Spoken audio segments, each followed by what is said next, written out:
Gold, trusted gold buyers. మీరు తాకట్టు పెట్టిన బంగారాన్ని విడిపించి ఈ రోజు ఉన్న మార్కెట్ ధరకు కొనబడను. చలాకీ చంటన్ లైఫ్ అయిపోయింది అని కొన్ని ప్రచారాలు చేశారు కొంతమంది. వాళ్ళకి ఇచ్చే మీరు స్టేట్మెంట్? చలాకీ చంటి లైఫ్ అయిపోయింది అనడం కంటే బాగా తెలిసినోడు ఏమంటాడంటే గ్యాప్ ఇచ్చావి ఏంటంటాడు. మనవాళ్ళుగా, ఎందుకంటే ఇండస్ట్రీ గురించి బాగా తెలుసు. కానీ గ్యాప్ ఇచ్చానా గ్యాప్ ఇచ్చారా అనేది తెలియదు. రైట్, భగవంతుడు సాక్షిగా చెప్తున్నా, నేను తినే తిండి సాక్షిగా, నా ఒంటి మీద ఉండే వస్త్రం మీద ఒట్టేసి చెప్తున్నా. నా ఒంటి మీద ఉండే వస్త్రం అనే పదం ఎందుకు మాట్లాడానంటే చూసే ఆడియన్స్లో కొంతమందికి మాత్రమే అర్థమవుతుంది వస్త్రం అనే పదం ఎందుకు వాడాను. ఓకే, వస్త్రం మీద ఒట్టేసి చెప్తున్నా, నాకు ఈగో ఉందని, నేను షూటింగ్కి వస్తే కొన్ని అడుగుతానని, నా గురించి బ్యాడ్ ప్రొపగాండా చేశారు. నాకు సంబంధం లేని విషయాల్లో నన్ను ఇరికిచ్చి నా కెరియర్లో జరగాల్సిన కొన్ని సంఘటనల్ని ఆపేసి అలా చేసిన ప్రతివాడు నా వస్త్రం మీద ఒట్టేసి చెప్తున్నా, ఇంతవరకు ప్రపంచంలో నేను ఎప్పుడు ఎవరికీ చెప్పలేదు, సర్వనాశనం అయిపోతారు ఆ కొడుకులు. ఆడెవడైనా సరే నేల నాకేస్తారు. ఇది నా శాపం, ఇది కడుపు మంటతో చెప్తున్న శాపం ఇది. నాకు ఈగో ఉంది, నేను కొన్ని అడుగుతాను, ఇవన్నీ ప్రొపగాండా చేసి నాకు జరగాల్సినవన్నీ కొన్ని జరగాల్సిన సమయాల్లో ఆగిపోవడానికి, అది ప్రత్యక్షంగా కానీ పరోక్షంగా కానీ అలా ఆపడానికి కారణమైన ప్రతి ఒక్కడు సర్వనాశనం అయిపోవాలని నేను భగవంతుని రోజుకి 100 సార్లు కోరుకుంటాను. ఒట్టేసి శాపం పెడుతున్నా, ఆ భగవంతుడు నేను తినే తిండి మీద ఒట్టు, నేను నమ్మే దేవుళ్ళ మీద ఒట్టు, వాళ్ళు నా వెనకుంటే వాళ్ళు మాత్రం నాశనం అవుతారు. ఇప్పుడు ఇంకోటి చెప్తా, ఎదుటివాడు చెడు కోరుకోకు అని చెప్తారు చూడ, అది తప్పు. ఎందుకు కోరుకోవద్దు? మనం నాశనం అయిపోయి వాళ్ళు కోరుకుంటున్నప్పుడు మనం ఎందుకు కోరుకోవద్దు అంటారా? That's it. నువ్వేమీ భగవంతుడివి కాదు, సామాన్య మానవుడివి. నువ్వు కడుపుకు అన్నమే తింటున్నావు, వాడు కడుపుకు అన్నమే తింటున్నాడు. వాడు నా చెడుని కోరుకున్నప్పుడు నేను వాడి చెడుని ఎందుకు కోరుకోకూడదు? ఇప్పుడు రేపొద్దున ఇంటర్వ్యూ బయటకు వచ్చిన తర్వాత నువ్వు ఎలా అలాంటి వాళ్ళ గురించి మాట్లాడుతున్నావు అంటే వాడెవడో నీకు తెలుసు, ఎవడైతే కమెంట్ పెడుతున్నాడో. రైట్, నా చెడుని ఎవరు కొడుకున్నాడో నీకు తెలుసు. అలాంటి వాడితో సహా వాడు కూడా నాశనం అయిపోవాలి, సర్వనాశనం అయిపోవాలి. ఎందుకంటే నేను బాగాలేనప్పుడు నువ్వెందుకు బాగుండాలి? Simple policy. నేను బాగుంటే నువ్వు బాగుండాలని కోరుకుంటా. నేను నాశనం అయిపోవడానికి కారణం అయినోడు ఎవడైనా నాశనం అయిపోవాలి. అది that's a human mentality, human tendency, human nature. ఇప్పుడు సముద్రంలో ఎక్కువ చెత్తేసి అది రిఫ్లెక్ట్ ఎప్పుడో కొడుతుంది, మొత్తం అందరూ బిస్కెట్ అయిపోతాం.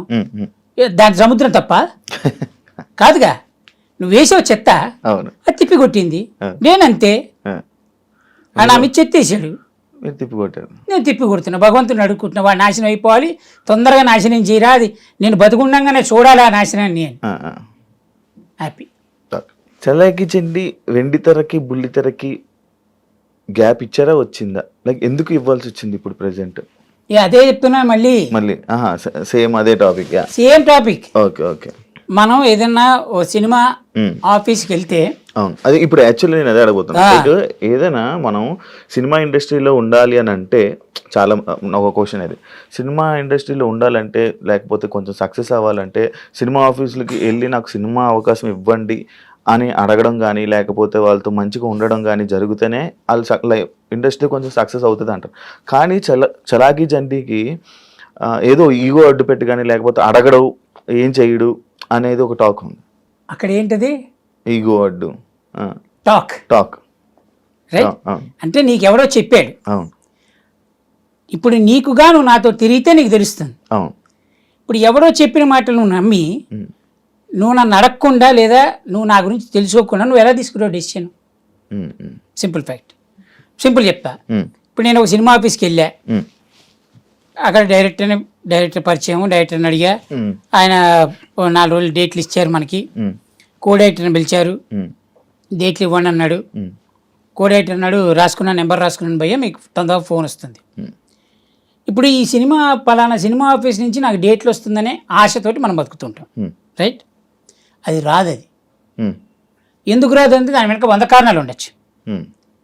ఎలా అంటే ఆ కోడైరెక్టర్కి నేను పడకపోవచ్చు, లేదా ఇప్పుడు నేనేమంటా అంటే నాకు ఈగో అనే టైప్ ఆలోచిస్తే ఆబ్వియస్లీ ఒక ఆర్టిస్ట్ అనేవాడు తలుపు తీయంగానే ఇట్లా ఒంగోని రాలేడు కదా.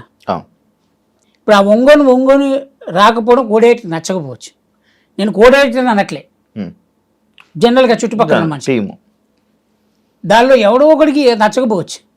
దరిద్రానికి మన టైం స్లాట్ వాడి చేతిలోనే ఉండొచ్చు. వాడికి నచ్చపోక మనని పిలవక మన ప్లేస్లో వేరే వాడిని పెట్టి ఉండొచ్చు. లేదా వాడిని వేరే వాడిని ఎందుకు పెడతాడు, వాడు నచ్చి ఉండొచ్చు. వాడికి మధ్య 100 ట్రాన్సాక్షన్ జరిగి ఉండొచ్చు. Transaction in the sense lot of things. So ఇప్పుడు ఎవరిని తప్పు పట్టడానికి లేదు ఇక్కడ. మన బాధ్యతని మనం వెళ్ళి అడిగాం. అలానే ఒకే ఆఫీసుకి 100 రోజులు తిరగంగా, 100 రోజులు తిరగంగా, 100 రోజులు తిరిగేటప్పటికి 100 రోజులు ఏ ఆఫీస్కి వెళ్తాం? డైరెక్టర్ మనకి మహా క్లోజ్ అన్నప్పుడు వెళ్తాం. ఆ డైరెక్టర్ ఇస్తాడు మనకి ఛాన్స్, ఎందుకంటే మనతో తిరిగాడు, మన గురించి తెలుసు, మనం ఏంటో తెలుసు. కనీసం ఒక డైరెక్టర్ మన మీద గుడ్ ఇంప్రెషన్ ఉందనుకో, అతను కూడా ఇస్తాడు మనకి ఛాన్స్. కోడైరెక్టర్ వచ్చి చెప్పినా ఏదైనా చంటి వద్దండి సతాయిస్తాడండి అదంట ఇదంట అని చెప్పినా కూడా నాకు తెలిసిలేవా డేట్లు అంటాడు. ఎందుకు? అతని గురించి నా గురించి కొద్దిగా గొప్ప అతనికి తెలుసు.